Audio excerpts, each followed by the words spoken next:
warahmatullahi wabarakatuh.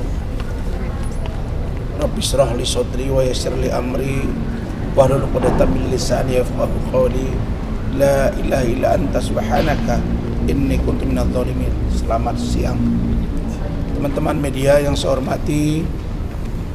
Kami tadi alhamdulillah diterima langsung oleh Bapak Dedi SHMH selaku utusan khusus atau yang diutus khusus oleh pimpinan Komisi Yudisial Republik Indonesia untuk menerima pengaduan kami terkait dengan dugaan pelanggaran etik yang diduga dilakukan oleh Hakim Ibu Sofia Tambunan bersama dua anggota majelis hakim lainnya. Dan alhamdulillah juga tadi Pak Dedi sudah mengatakan bahwa sejak Kamis kejadian di PN Jakarta Utara, mereka sudah membuka data-data, mereka sudah melakukan searching terhadap YouTube, TV, Google, online, dan lain-lain. Dan prinsipnya mereka sudah tahu apa yang terjadi.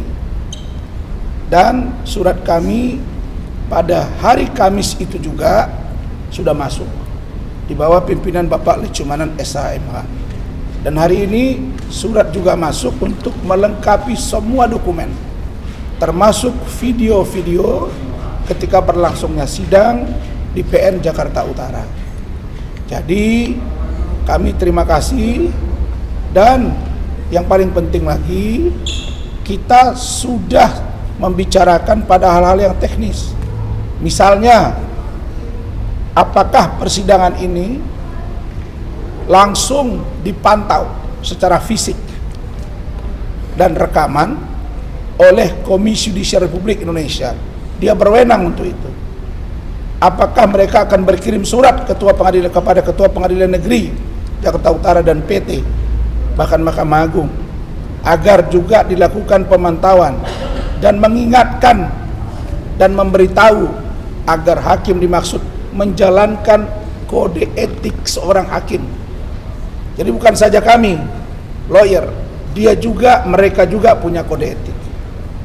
Bahkan ada juga peran dari dari Komisi Yudisial untuk menarik palu, begitu ya Bu ya, terhadap seorang hakim yang dianggap melanggar secara serius. Saya kira lembaga Komisi Yudisial Republik Indonesia hadir sebagai sebuah lembaga agar adanya keberimbangan dari proses persidangan. Karena secara struktural kelembagaan, hakim di bawah Mahkamah Agung, bisa saja terjadi konflik of interest, bisa saja terjadi semangat atas nama Korsa. Maka ada komisi yudisial yang mengawasi perilaku dari hakim-hakim, termasuk Ketua Mahkamah Agung. Jadi inilah peran teman-teman semua dari media dan kita semua agar hakim tegak lurus. Tadi sudah diterima laporan kami dan insya Allah akan direspon karena mereka sudah tahu. Mereka bilang kami sudah tahu kasusnya. Dan saya ucapkan terima kasih, dan seperti apa laporannya dan bagaimana setelah ini saya persilakan Bung Lecu. Ini saya tunjukin ya. Jadi kita nggak dalam cerita-cerita saja. Ya ini ya, silakan ya dilihat ya. Ya. Oke. Ya ini stempel basah itu, lihat tuh. Ya. Bang Rasman langsung itu. Oke. Jelas nggak teman-teman? Jelas, bisa dilihat, bisa dibaca juga. Ya ini kami melaporkan. Oke, lanjut. Oke ya, sudah ya. Oke, kami melaporkan ketiga majelis ya terhadap perilakunya yang terlalu arogansi. Ya, menurut dugaan saya, ya, sidang pertama sampai keempat itu kita live terbuka untuk umum. Ya, sekali lagi loh, saya mau sampaikan, terbuka untuk umum melalui apa? Melalui permohonan kami dan melalui jawaban dari Ketua Pengadilan, melalui penetapan yang dikeluarkan dan dibacakan, yaitu terbuka untuk umum. Tiba-tiba tidak ada permohonan, pada tanggal 6 Februari 2025 seorang bernama Hotman Paris datang. Ketika mau diperiksa, maka sidangnya berubah menjadi tertutup untuk umum. Dugaan saya majelis ini telah menerima sesuatu, telah menerima sesuatu yang akhirnya dia berusaha melindungi korban dengan menutup sidang tersebut supaya tidak bisa diliput oleh media. Nah, sementara kami terdakwanya kami minta diliput oleh media. Lucu kan? Kenapa pengadilan berusaha menutupi? Ini yang kami sudah laporkan dugaan pelanggaran kode etik oleh majelis hakim. Jadi selanjutnya kesimpulan tadi bahwa KY akan menurunkan tim untuk mengawasi persidangan. Berarti artinya mengawasi persidangan, mengawasi juga majelis hakim yang menyidangkan perkara. Ya kan? Ada apa dia kok tiba-tiba bisa mengeluarkan penetapan yang sidang itu tertutup untuk umum pada saat Hotman Paris datang. Ya, jadi kita ini kan lawyer, bukan lawyer sebulan 2 bulan. Ya, kita baca tubuh pejabat-pejabat ini aja kita tahu nih. Ya, kira-kira ada sesuatu atau tidak. Dan gitu. undang-undang yang mengikatnya juga harus terbuka. Iya, jadi artinya ini ya teman-teman, ini adalah peristiwa pencemaran. Ya, di mana peristiwa pencemaran itu kan ya sebenarnya kan tindak pidana ringan. Jadi nggak ada alasan harus ditutup ini. Ya, nggak ada alasan sidang itu harus ditutup. Pasal 27 itu. Ya, ini undang-undang terkait pencemaran 27 ayat 3 ITE. Jadi jelas tidak ada alasan bahwa sidang itu harus ditutup, ya. Jadi ya sudah diterima, akan diproses cepatnya. Jadi kita menunggu. Jadi wartawan jangan bias menerima informasi-informasi. Ini jelas-jelas ya, kami yang datang ke sini sudah diterima pengaduan kami dan ada tanda buktinya. Jadi ini jelas-jelas yang sudah diterima akan diproses. Oke? Jadi kita terima kasih banyak kepada Ketua KY yang sudah memerintahkan salah satu pejabat tadi untuk menerima kami. Ya, jadi kita terima kasih ya. Terima kasih kepada KY. Oke, telah merespon dengan cepat dan KY sudah dipanggil ke DPR. Untuk agendanya apa saya tidak bisa jelaskan di sini. Oke, saya kembalikan kepada Bang Asman. Kenapa komisioner KY tidak ada tadi? Karena seluruh komisioner ada tugas hari ini yang serius, dan itu minta disampaikan kepada kami melalui pimpinan, disampaikan kepada kami untuk disampaikan oleh Pak Dedi. Pertama, sidang dengar pendapat dengan DPR RI. Yang kedua, mereka juga sedang berdiskusi tentang anggaran. Memang ada efisiensi perintah Bapak Presiden Prabowo Subianto. Tapi ada satu video yang menarik masuk ke kami.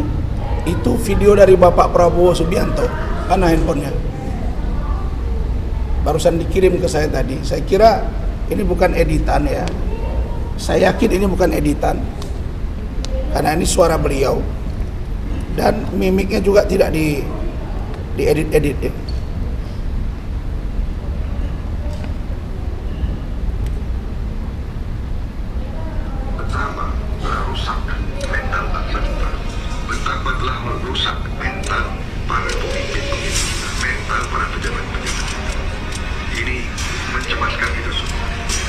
Bagaimana bisa kita hidup sebagai negara merdeka kalau semua pejabat kita atau hampir semua pejabat kita tidak punya integritas, bisa disogok, bisa dibeli? Di mana tempat keadilan untuk rakyat yang tidak punya uang?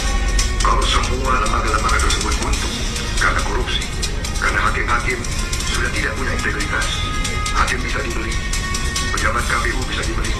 Kalau ini semua terjadi, apa masa depan bangsa kita? Di mana bangsa kita bisa bertahan? Gunakanlah akal sehat kita. Sungguh-sungguh negara kita menuju kegagalan. Bayangkan ya, bukan kita itu yang ngomong, dikirim jauh ke saya dari timur Indonesia. Bukankah ini sebuah apresiasi yang harus kita berikan kepada Presiden? Dia menyebut lembaga peradilan bisa disogok, bisa disuap. Apa Anda tidak cukup dengan kasus Ronald Tanur, Zarof 1 triliun? mantan ketua PN Surabaya, Harvey Muiz. Kalau ini tidak cukup membuat kalian sadar, maka janganlah pakai label yang mulia di persidangan. Jangan kena kewenanganmu megang palu, kau suka-suka. Tak boleh, bos. Saya sudah bilang kepada seluruh keluarga saya, kalian tenang. Tak usah hukum Firdaus, hukum saya, karena dia berjuang. Kalian yang ada di KAI, hati-hati di bawah pimpinan Siti Jamalia dengan Apolos. Saya korbannya, ini korbannya. Tidak diperiksa Dewan Kehormatan, tapi diberhentikan. Dan ingat, kalau terjadi apa-apa dengan kalian, tidak akan dibantu kalian. Jadi pilihlah organisasi advokat yang benar. Yang ketiga, saya sampaikan stressing point Bang Otto Hasibuan, ada videonya di saya. Dia mengatakan jangan takut jadi pengacara, harus berani jadi pengacara, karena kita sesama penegak hukum. Bang Otto, saya juga pengacara, abang pengacara, Bang Yusril pengacara, saya kenal kalian ini. Bahkan Bang Yusril pernah satu alumni dengan saya di Universitas Sains Malaysia.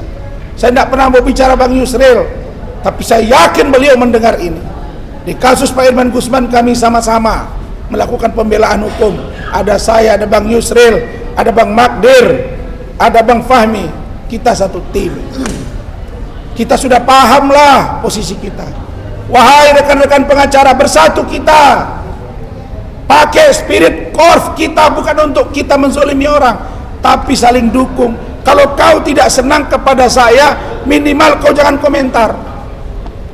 Karena yang akan saya bantu ini seluruh jeritan para lawyer yang berhadapan di pengadilan, karena memang dianggap sebelah mata oleh penegak hukum, termasuk hakim. Jadi itu dulu di sini. Dari sini mari kita sama-sama ke Mahkamah Agung, dari Mahkamah Agung ke DPR RI. Ini peluang bagus. Di DPR RI sedang ada rapat dengar pendapat. Kemudian di sana ada juga Komisi Judisial, kami akan datang.